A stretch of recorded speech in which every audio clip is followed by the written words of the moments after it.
कहानी है संकटा माता की। एक बुढ़िया थी, उस बुढ़िया का एक बेटा था जिसका नाम था रामनाथ। रामनाथ धन कमाने के लिए परदेश चला गया। बुढ़िया अपने पुत्र के विदेश जाने के बाद बहुत चिंतित और दुखी रहने लगी, क्योंकि बहू उसे प्रायः नित्य खरी खोटी सुनाया करती थी। इसलिए बुढ़िया प्रतिदिन चिंतित और उदास रहती और घर के बाहर स्थित कुएं पर बैठकर रोया करती थी। बुढ़िया का यह क्रम रोज चलता रहा। एक दिन कुएं में से एक माँ नामक एक स्त्री निकली। उसने बुढ़िया से पूछा, बूढ़ी माँ, तुम इस तरह बैठकर क्यों रोती हो?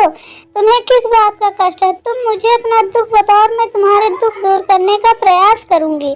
बुढ़िया ने उस स्त्री का प्रश्न सुनकर कोई भी जवाब नहीं दिया और रोती ही रही।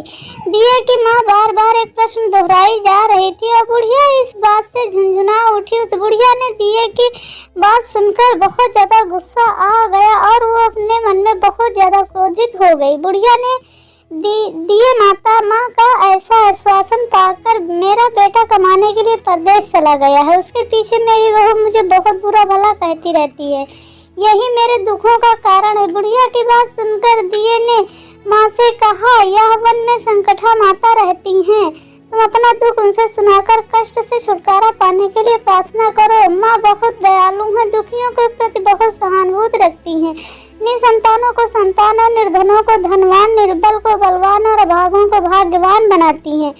उनकी कृपा से सौभाग्यवती स्त्रियों को भाग्य अचल हो जाता है। कुंवारी कन्याओं को अपने इच्छित वर की प्राप्ति होती है, रोगी को रोग मुक्त होते हैं। इसके अलावा जो भी मनोकामना करता है सबकी मनोकामना पूरी होती है। दिए की माँ से ऐसी विलक्षण बात सुनकर बुढ़िया संकटा माता के पास गई और उनसे चरणों पर गिरकर विलाप करने लगी। संकटा माता ने बड़े ही दयालु हो बुढ़िया से प्रश्न पूछा, बुढ़िया तुम किस कारण इतने दुख से बार बार रोती रहती हो? बुढ़िया ने कहा, हे माता, आप तो सब कुछ जानती हैं, आपसे तो कुछ भी छिपा नहीं है। आप मेरे दुख को दूर करने का आश्वासन दे तो मैं अपना दुख गाथा आपको सुना सकती हूँ।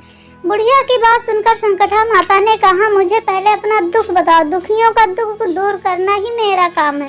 संकटा माता के ऐसे शब्द सुनकर, हे माता, मेरा लड़का परदेश चला गया है, उसके घर में न रहने से मेरी बहू मुझे बहुत तरह तरह की बातें सुनाया करती है, उसकी बातें मुझसे सहन नहीं होती हैं, इसी कारण परेशान होकर मैं बार बार रोया करती हूँ। बुढ़िया की इस दर्द भरी कथा को सुनकर संकटा माता ने कहा, तुम घर जाकर मेरे लिए मन्नत मनौती मांगकर मेरी पूजा करो, इससे तुम्हारा लड़का सकुशल घर वापस आ जाएगा। मेरी पूजा के दिन सुहागन स्त्रियों को आमंत्रित कर उन्हें भोजन कराना, ऐसा करने से तुम्हारा लड़का अवश्य ही तुम्हारे पास आ जाएगा। संकटा माता के कहे अनुसार बुढ़िया ने मनौती मांगकर पूजा की और सुहागिन स्त्रियों को भोजन के लिए आमंत्रित किया। परंतु विचित्र बात यह हुई कि जब बुढ़िया ने स्त्रियों के लिए लड्डू बनाना शुरू किया तो उससे 7 की जगह 8 लड्डू बन गए।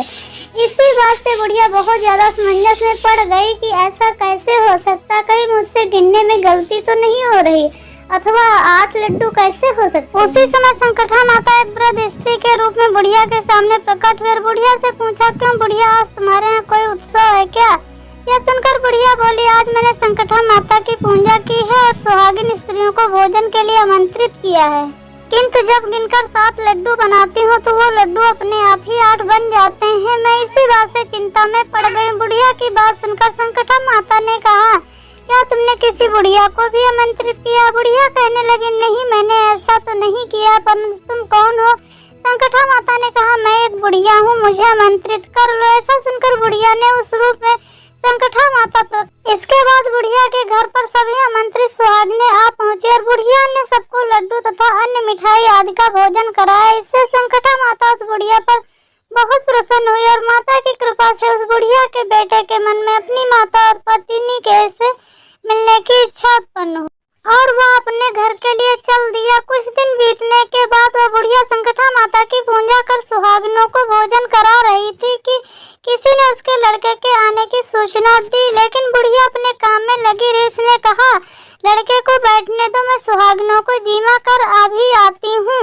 लड़के की बहू ने पति के आने का समाचार सुना, उसी क्षण पति के स्वागत के लिए तुरंत घर की ओर चल दी।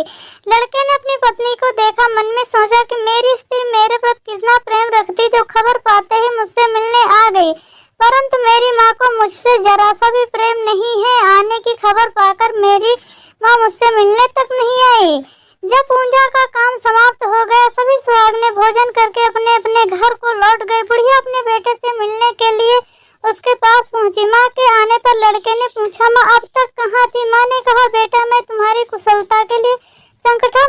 मनौती मांग रही थी, उसी को पूरा करने के लिए सुहागिनें जीमा लगा रही थी। संकटा माता की कृपा से उसका मन अपनी पत्नी से हट गया। उसने माँ से कहा, माँ या तो मैं रहूंगा या रहेगी। बुढ़िया ने कहा, बेटा तुम्हें मैंने बड़ी कठिन तपस्या से पाया, इसलिए तुम्हें छोड़ नहीं सकती, इसलिए चाहे बहू का त्याग भी करना पड़े मैं कर सकती हूँ। अतः लड़के ने अपनी स्त्री को घर से निकाल दिया, घर से निकालकर बाहर कर दिया। दुखी मन से पीपल के पेड़ के नीचे बैठकर रोने लगी। एक राजा उधर से आ रहा था, उसे रोता देखा राजा रुका और पूछा, तुम क्यों रो रही हो? तब उसने अपनी सारी व्यथा राजा को सुनाई। राजा ने कहा, आज से तुम मेरी धर्म बहन हो, इसलिए तुम मत रोना, सभी कष्टों को दूर करने का प्रयास करूंगा। यह कहकर राजा उस स्त्री को अपने महल में लेकर आ गया। महल जाकर राजा ने रानी को सारी कथा सुनाई और रानी से कहा, देखो आज से मेरी यह धर्म बहन है, इसी महल में रहेगी और इसको किसी भी प्रकार का कष्ट नहीं होना चाहिए। राजा के यहाँ पहुंचकर कुछ दिन बाद धर्म से प्रेरित होकर रामनाथ की स्त्री ने भी संकटा माता का व्रत आरंभ कर दिया और संकटा माता के निमित्त सुहागिनों को भोजन कराने के लिए आमंत्रित किया। उसने रानी को भी आमंत्रित किया। जब भी सभी सुहागिनें लड्डू खाने लगे तो रानी ने कहा, मुझे तो रबड़ी, मलाई और स्वादिष्ट मिष्ठान ही हजम होते हैं,